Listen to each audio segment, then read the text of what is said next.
Florida's homestead property tax exemption should be increased, and who approves new gambling casinos are some of the weighty and many decisions voters must make. Voters are being encouraged to study their ballots before November 6th.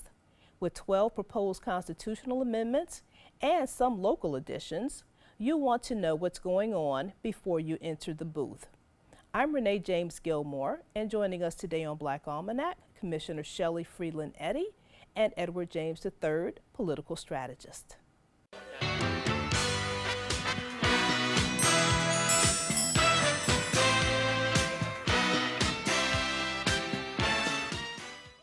Welcome to Black Almanac. Thank you for joining us today. We are going to talk more about the ballot coming up on November 6th. And why are we talking so much about it? Because there is so much on it. And before we even get started talking about the content of the ballot, I think it's important that we explore what a ballot is likely to look like, because apparently it's going to be changing or could be changing from one day to the next as some things are happening in Tallahassee. So tell us about what we can expect to see on the ballot and what we might be looking for. Well, it's a combination of three things. It's all of the candidates that are on for election or re-election, and then it is a combination of the proposed state constitutional amendments, and then it is the proposed county and or city constitutional amendments or charter revisions. So we're looking at three different parts of action where we want every voter to be involved. What that is going to result in for many voters around the state is a ballot that is 18 inches long, double-sided, both pages. And so what we are encouraging voters to do is, number one, to vote the entire ballot, but two, to prepare in advance for the constitutional and county and local referendums that are on there, because there is so much to consider. You can't do it at the ballot box. And voting the entire ballot is such an important thing when you consider how we have laws created in this state, right? So few people relative to the voting, people who are eligible to vote. So few people are voting. So if you go and get ready to vote and then you don't vote the entire ballot, now you're reducing even more in terms of your impact and having your voice heard. True. Absolutely. And you know, what's interesting is that the part of the ballot that directs us the most is at the bottom of the ballot. Right. And so it doesn't make sense intellectually, but that's another reason why you've got to vote both sides of the ballot from top to bottom, and to remember that those things that affect us the most, at least on the county and city level for residents of Sarasota County and the city of Sarasota, are at the bottom of the ballot, which means on the back side of the ballot. And I think what's so incredibly important about this particular year is that citizens will really have the opportunity to really direct public policy, because a lot of these are citizen-led initiatives, and this is truly an example of direct democracy, where we are going to be deferring to the citizens and giving them the opportunity to decide, you know, the direction of the state, county, and city. So as we get started, we definitely want people to go to the Supervisor of Elections Office website, because you can put in your address and actually get what your ballot is going to look like, because what's happening on my ballot may not look the same way as what's happening, let's say, in Manatee County. So it's important to go to your Supervisor of Elections office, put your information in there, and see what your ballot is going to look like. So that said, in Sarasota County, we have quite a few of our local amendments coming up. So Commissioner Shelley, why don't you tell us about that? Commissioner Eddy, I'm sorry. Sure. No, if you go to the Supervisor of Elections website for Sarasota County, it's SarasotaVotes, all one word.com, and there is a sample ballot that is a link that's a drop down, and I don't know if we're able to zoom in, but this is kind of what the front of the ballot looks like. This is the current ballot language as we speak. When we started the segment, you indicated that this might not be the final ballot, and that is correct, because at the state level, there are three proposed amendments that are before the Florida Supreme Court to determine whether or not they're going to stay on the ballot. But as for our county and city issues, those issues are set. And so if you look at the county ballot and go to pages 4 and 5, that's where we get to the actual county and city ballot or referendums. There are 5 issues that relate to Sarasota County and 1 issue that relates to the city of Sarasota. The way that it works is that a Sarasota city resident can vote for the city and the county referendums, but not the reverse. And so that means that everyone gets a chance to participate, but again, you've got to be able to read these county referendums to know what proposed changes are coming or possibly coming to the county and the city. There is a combination, to Ed's point. Some of these initiatives are placed on the ballot by the county commission, the Board of County Commissioners, and some are citizen-led initiatives. And so as you go through, there is one that talks about whether or not county tax dollars should be used for the expansion and extension of Legacy Trail. Legacy Trail is a multimodal trail that goes from pretty much most of the state and stops and starts when it gets to Sarasota County. And the concern of citizens is that they want to make sure that this trail extends through Sarasota County into the city of Sarasota. The county has agreed to put a bond referendum before the voters, giving them the right to decide whether or not they want their ad valorem taxes to be used for the creation of this trail. And it's supposed to have enhanced safety and connections throughout the trail, and connectivity is supposed to be enhanced from Northport through Venice into downtown Sarasota. So you can see the length of this trail. The cost is upwards of $65 million, and that's why a bond is necessary, and it's our taxpayer money. So as taxpayers, we get to vote as to whether or not we want to see that referendum pass. And so essentially it would be yes for the bond or no against the bond. To Ed's point, that's a citizen-led initiative. Another one that is, you know, before we go on, that sounds like something that's really somewhat unique, because how often in this state do we say raise my taxes, right? So for a citizen-led initiative to come forward and say we're willing to pay, and we'd like to have our opportunity to convince other people to pay for this trail, sounds like something significant. Right, and you know, one of the things that is unique about this is many have touted this as a way to increase property values and to increase the value of amenities that's offered in our county, but this is also a possible economic development tool. If you notice in our county, there are a lot of individuals that don't just ride their bike to and from for recreation, they ride their bikes for transportation to and from work. Extending this trail is also going to impact access to commercial corridors and possibly create some more avenues of employment. And so I've been making an effort to make sure that residents see that side of it as well. And also because in some urban core areas, there is a gap of access to recreational activities, to green spaces and the like. And if that comes through Sarasota, it's got to come through all of Sarasota, which means that all of our property values should be impacted. It should create some low-cost ways for recreation with our families. And on an ecological standpoint, it also reduces our carbon footprint too. So this definitely speaks volumes that that's a citizen-led initiative. But another thing that I really want to focus on is the changing of the date, which was a citizen-led initiative, and that is specifically focused on the city of Sarasota. So to Commissioner Eddy's point, that is not something that folks outside of the city limits can vote on, only folks who live within the city. And essentially what that seeks to do is to change the city election, so for our city commissioners like Commissioner Eddy, from the spring, so in March and May, an odd numbered years, to August and November in even numbered years. And the folks who were proponents of that were looking at it from two vantage points. One was they wanted to reduce the cost of having these elections in odd numbered years. I think it was costing county taxpayers somewhere upwards of $100,000 to hold these elections. But in addition to that, we've been dealing with an exceedingly low turnout, voter turnout that never truly eclipsed 20%. And so their rationale was that by moving it to the fall, where people are kind of more inclined to vote and are looking at other races to vote on, you would see an increase in participation, particularly amongst voters of color as well as young people.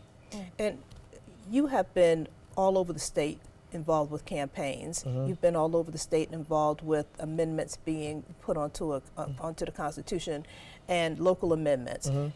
Ours is not the only city here in Sarasota. It's not the only city that has faced this issue. There have been many other cities that have attempted to change a date for voting for one reason or the other. But it seems like something that continues to come up. So.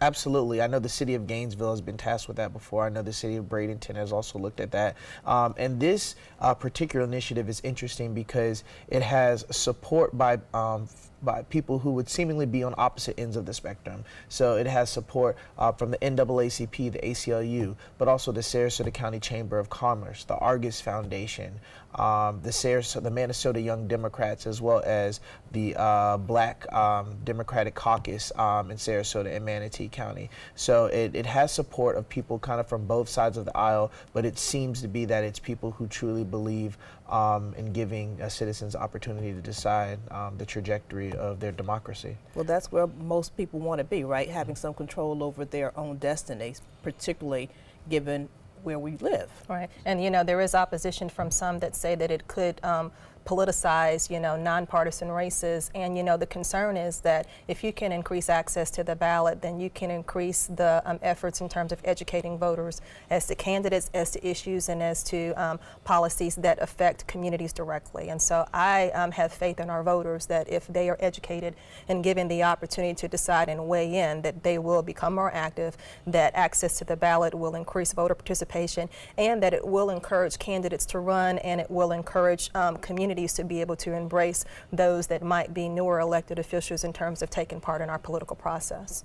Which seems like even that argument about politicizing those things that are not supposed to be political is somewhat of a faulty argument, one might say, given that if you're sitting on the school board, that's a nonpartisan position, right. Yet and still, people who are sitting on the school board, all of them belong to one party or the other, no matter right. what, and they don't leave their thinking, right. their concepts at the door, if you will. But right. the important part is that they're acting on everybody's behalf. Correct. Right. In a perfect world, these races would be nonpartisan, but you know, we live in reality, and so the interesting thing is when they say, oh, these school board races are supposed to be nonpartisan, even these city commission races, at the end of the day, although when you look at their names on the ballot, there might not be a D or an R next to their name. All they have to do is go on this, you know, open Sarasota Herald Tribune, and they'll see clearly this person running is a Democrat, this person running is a Republican, this person is supported by this group, and this person is supported by that group. So ultimately, politics will be politics, but it's truly should be about the citizens determining their destiny. So this date could be important, or will be important, in terms of determining. Well, absolutely, because the way that this got on the ballot was through grassroots efforts of citizens going around within the city of Sarasota and collecting petition signatures to get it on the ballot. What else is on the ballot that city residents need to be particularly concerned about? Well, city residents are residents of Sarasota County, so they vote on all of them. So my answer would be concerned about all of the issues. This one was the only one that was related specifically to residents of the city of Sarasota. Another referendum issue that is important to all of Sarasota County, including residents in the city, is the initiative to have all of the elections to be district elections as opposed to running the entire county. And the reason that this is important, I want to get directly to the language that shows people what it looks like, is, you know, there is an issue with regard to if you live in one particular area, where do you run and who gets to vote for you? Right now, there are not single member districts for county elected boards of commissioners. Basically, if you live in one district, you still have to run and be elected by the entire county. The city of Sarasota has 3 districted seats and 2 at-large seats. And so this referendum is to place the county more in line with the city of Sarasota and other jurisdictions across the state, that essentially says if you run for a district, you live in the district, the folks in that district get to vote for your seat.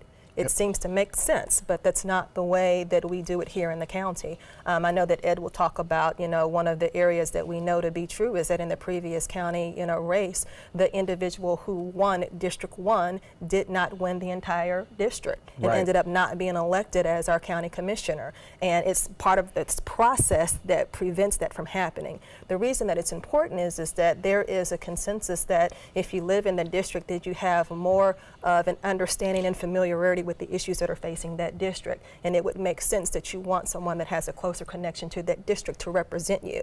The way that the structure is now, although you live in one district, the entire county votes for you. Absolutely. So in 2016, in the District 1 race for County Commission, Fred Atkins versus Mike Moran, Fred Atkins actually received more votes in District 1 than Mike Moran did. However, he lost the election because Mike Moran received more votes outside of the district than Fred Atkins did. So this is a real world example of a situation in which you had an individual who got the consensus of the voters within his district, but ultimately was not elected to a seat at the county commission because people outside of his district voted against that. And it's not to say that if you happen to be elected by one district that you are not responsible for caring about the entire district. That's not what this initiative is saying. But what it is saying is that there's a higher likelihood that there is a connection to the issues, a connection to the history, an ability to be able to present proposals that would support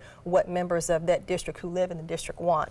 I just want to read the title of the charter amendment, and basically it's Sarasota County Charter Amendment to change county commission elections to single member districts. And simply it's a question: shall each member of the Board of County Commissioners of Sarasota County, Florida be elected by only those voters residing in the same district in which the commissioner resides, rather than having each member of the Board of County Commissioners elected by voters county-wide as presently exists under the charter? Yes or no? And so it's clear in terms of what they're asking. Should the entire county be able to vote for members of one district, or should the residents that vote in that district be able to decide who is their representative to the commission? So aside from the people who are sitting in those seats, who would be opposed to that? I would say people who like it the way that it is. The people who are sitting in the seats. Or people who support those who are sitting in the People who seats. support those who are sitting in the seats. Okay. And so again, it talks about, to me, in terms of access, but it also, is another mechanism for division, in my opinion. It prevents those that have a closer connection to the district from being able to fully participate in the process and represent those elected. So. And just to put things in historical context, when we look at something like this, but on the city level, obviously the late host of this television show filed a lawsuit in the late 1970s, James versus the city of Sarasota, that took about 5 years, that ultimately led to the single member districts that we see today in the city of Sarasota, because it was in violation of the 1965 Voting Rights Act. So, this is something that has been fought for and passed on the city level, and now we're seeking to do something similar to that on the county level. And the presumption was the same, that individuals that lived in the district close to where they were elected should be able to have policy and have representation from members that live in that proximity. It's not a new concept. Another charter review amendment that is on the election ballot that relates to dates as well is Charter Review Board. Charter Review Board is the board that is historically elected by county residents and city residents to decide who sits on the board that takes an annual look. Essentially, it's a CRC at the county level. They get to review the county charter and determine whether or not there are proposals or changes that need to be made, and then they make those recommendations to the Board of County Commissioners and possibly to the electors. There is a push to move that from being an elected position to an appointed position. And that's important because as an elected position, every voter in the county would be able to have a say as to who gets to be on that board. If it's an appointed position, then it's the sitting members of the Board of County Commissioners that make that decision. So it's a significant access issue. And basically what happens is that there is a decision as to whether or not that will occur, and also when charter review amendments can come before the community. At this point, there is a percentage of signatures that you can get and have it placed on a special election ballot for county referendum issues. The county has placed a referendum item on there to determine whether or not it should happen on every general election, or whether it can come with the number of petitioners and having the amendment placed on a special election ballot. Part of the argument is that it's a cost-saving measure, that if it's on a general election ballot, then it doesn't cost the county more dollars outside to have a special election and pay for an election to address the issue. The other issue is what if there are important issues that come before the county that members of this community feel should be addressed in a sooner fashion? Should they have to wait until the next general election to have that issue brought up if they can get the signatures and get the petition signed and get it on the ballot? So that's a timing question that is critical for members of the community to be aware of, and to not just push aside because, oh, it's just a charter review board. It's important. And most people already think that the process is slow. So, this could potentially slow it down even more. Yeah. There's another position that relates to land acquisition. There's actually two. One is to keep Siesta Key Beach, reopen a portion of Siesta Key Beach Road, and the other goes to whether or not It should be voters that decide when the county can buy and preserve or sell parks and green space.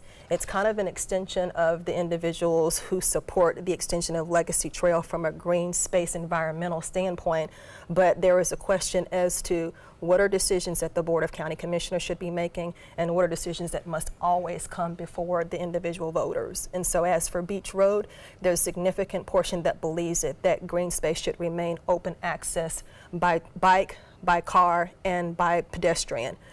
Right now, the way that it is, it's closed to part of that vehicular traffic. And so the question is how does it get opened up to create access? And is it a decision that the county should be making or the voters should be making? So very important issue.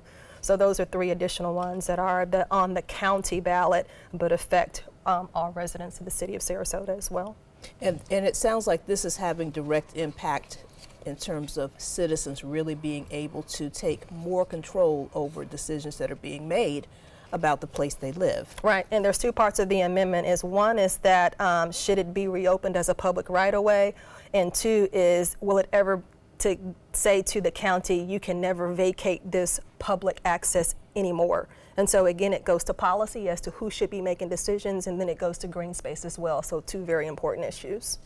Sounds similar to at the state level on the state amendments, where there is one of the constitutional amendments that if passes would give control to citizens as opposed to the legislature in terms of new casinos coming online in the state. Correct. Yep. And that one too is citizen driven. Right, right. Yeah. With regard to the beach access, the way the language is, it basically that the county Board of County Commissioners originally had the right to sell and sell county-owned property, to vacate roads, and to vacate right-of-ways. And so the question put before the voters is shall the charter be amended that prohibits that outright, where it only comes before the voters, and it relates to specific types of properties which are environmental green space related: beaches, rivers, creeks, canals, lakes, bays, Gulf access, and waterfront. So the specific land use that's being directly attributed is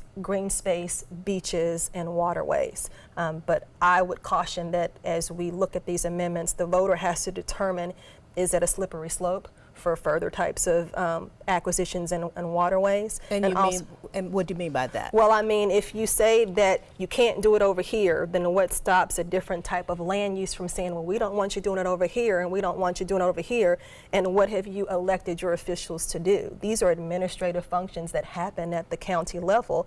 Should there be public input? Should it be noticed? Should it not violate sunshine? Absolutely, and there's ways to participate. But we need to be careful when we whittle down the rights of our elected officials so much that they can't operate in the ways in which we elected them to. Which is important because so many of us are working, so we can hardly go down to county commission or city hall for that matter every day. So trust and stay all night too. And stay all night, exactly. So understanding what's happening and talking with elected officials on a regular basis is as important as who you're going to send to Tallahassee, who you're going to send downtown, who you're going to send to the county as well, because these are everyday issues that in this state we're already seeing so much transition.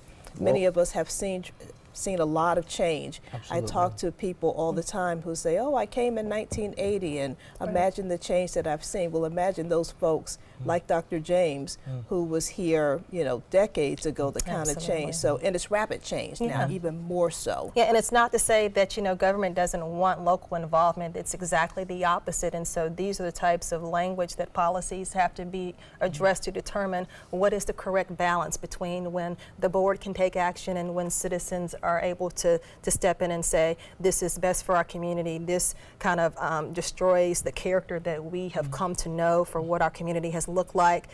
So it's a process issue, but it's also a policy issue. So, I mean, those are the tough ones because once you make those decisions, you don't want to cherry pick for particular types of property. You want to be able to set policy that any board can step into and know what its authority is. And I think both of you all are raising, really good points that speak to the age-old adage from Adlai Stevenson that says that all politics is local. Because ultimately, folks have a better opportunity of getting in contact with Commissioner Eddy than they do the President of the United States or even the governor. Not saying that we don't want them to, be involved in state politics or certainly be involved in national politics. But these are the folks that once you get off of work, you can go down to City Hall if you'd like and have those conversations or be able to, set up a meeting or a coffee, with your county commissioner or your city commissioner. So these issues are just as important. Just because it's not on MSNBC or Fox News or you don't see it on Good Morning America doesn't mean that these issues aren't just as important. Right. And we do want the impact. We want to know, we can't be everywhere every time, and so we depend on our residents to be able to say, you might not have known this, but this is how what you did affects my quality of life. That's the engagement that we need in order to be able to look at policies and figure out, although we intended this, if this was an unintended consequence, let's go back in and revise the way we do business. There's one thing that I wanted to just kind of touch on, and we talked about how this ballot is kind of temporary based upon what happens with the Supreme Court. There are 3 amendments that are currently on the ballot from the state level that may, in some form or fashion, come off the ballot. Amendments 7, 9, and 11 have been challenged by different policy groups as violating voters' First Amendment rights to basically be able to decide single issue-related ballots. This concept of bundling means that in several of these amendments, it may be one amendment with one title, but it does 2, 3, and sometimes 4 different things. However, you only get to vote one way. And so although it has 3 parts, you can only vote yes or no.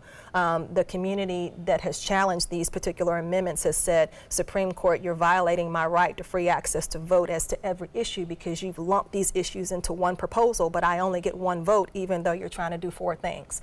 So those particular amendments, 7, 9, and 11, are now at the Supreme Court now, and they could rule anytime between now and Election Day. What voters need to know is that when you get your sample ballot, you need to go to the website in Sarasota or Manatee and look at the Supervisor of Elections' latest copy of the sample ballot to make sure that your ballot reflects the changes that have happened, so that you don't take a ballot to the polls that has old amendments on there, and you're prepared to vote on something and you don't see it and you get concerned and upset because, well, my piece of paper says that this is here, why can't I vote on it? And it's because the Supreme Court is still deciding what happens to these issues. And this is why Commissioner Eddy and I continually to encourage citizens to truly read and reflect on the language that they see and not sort of memorize a number, because it's more important for us to truly understand what's at play.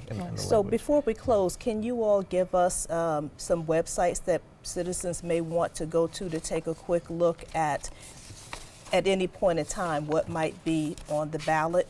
Be ready to vote.org, and that's where you're going to find the state constitutional amendments, and certainly it was SarasotaVotes.org. SarasotaVotes.com, which is the Sarasota Supervisor of Elections website. Right. And in talking to Ron Turner, the Supervisor of Elections, he has confirmed that for whatever amendments that may be removed from the ballot, the numbers will not change. Amendment 4 will be Amendment 4, as for the rest of the amendments. So don't not read because you have a number in your head, but know that that number is not going to change. The current ballot that's on there has removed number 8 because the Supreme Court struck it down, but all of the other amendments still remain with the same number.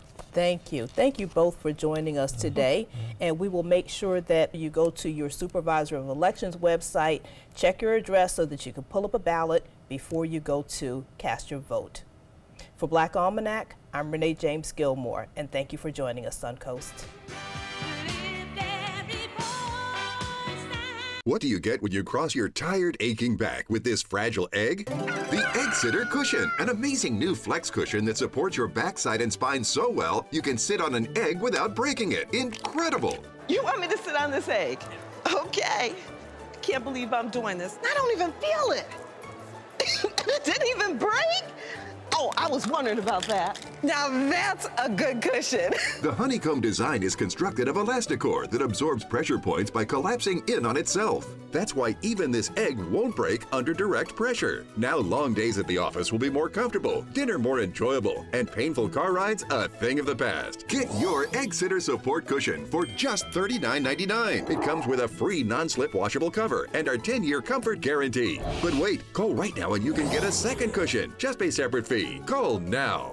Call 1-800-232-1564. That's 1-800-232-1564. Call now or go to eggsitter.com. Order now. Get breaking news alerts focused on the Suncoast. Download the ABC7 News app. On my show today, the quick fix changes that will supercharge your health. And if you're like so many of my patients, feeling sluggish around the home, stressed out at your job, or generally dealing with life's aches and pains, over the next hour, you'll learn how to boost your energy, improve your mood, and your overall health and well-being. Who doesn't want that? As a practicing physician, I wanted to create a place that folks could go to that not only delivers great health information in a way that's understandable and useful, but also share inspirational stories to help us all grow. People think that once you're adults, you're done learning. You're not. In order to be successful, you have to have an open mind to learn. Real problems discussed in depth with real solutions. This is the Dr. Nandi Show.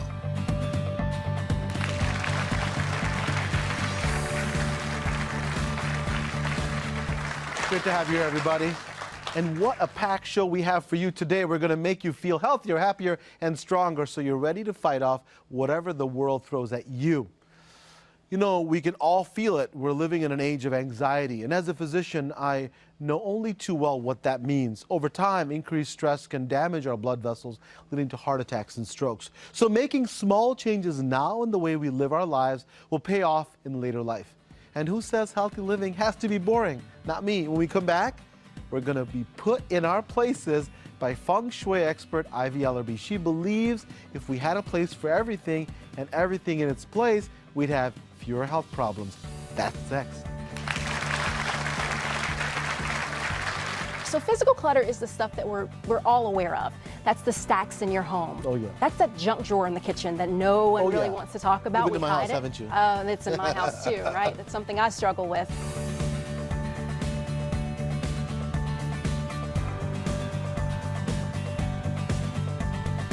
Are you currently on Medicare? In other words, do you carry the red, white, and blue Medicare card? Are you suffering from chronic back pain or knee pain? You may be eligible for a pain-relieving back brace or knee brace covered by Medicare at little to absolutely no cost to you. These professional-grade back braces are ideal for lower back pain. Will you qualify for a Medicare-covered back brace or knee brace? There's only one way to find out. Call the Back and Knee Brace Center at 800-470-5156. That's 800-470-5156.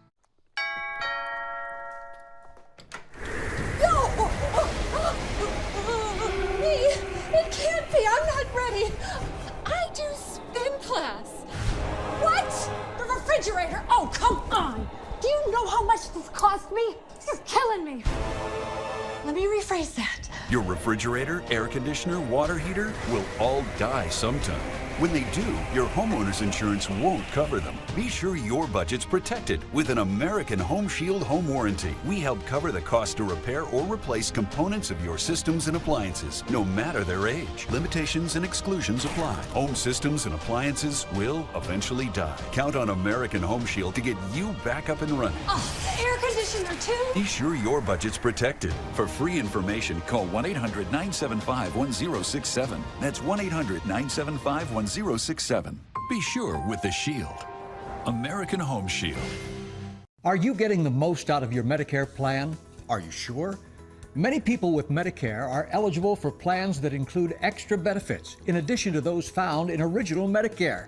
Benefits like dental, vision, and prescription drug coverage. Call now to see if you're eligible to enroll. The consultation is free with no obligation to enroll. In addition to hospital and medical coverage, At no extra cost, you could also get coverage for prescription drugs, dental, hearing, vision, and more. In many areas, plans with benefits are available with $0 copays for many services, $0 monthly premiums, or $0 deductibles. That's hospital, medical, prescription drug, dental coverage, and more included in one plan with premiums that may be as low as $0 a month. Call now to see if you're eligible to enroll.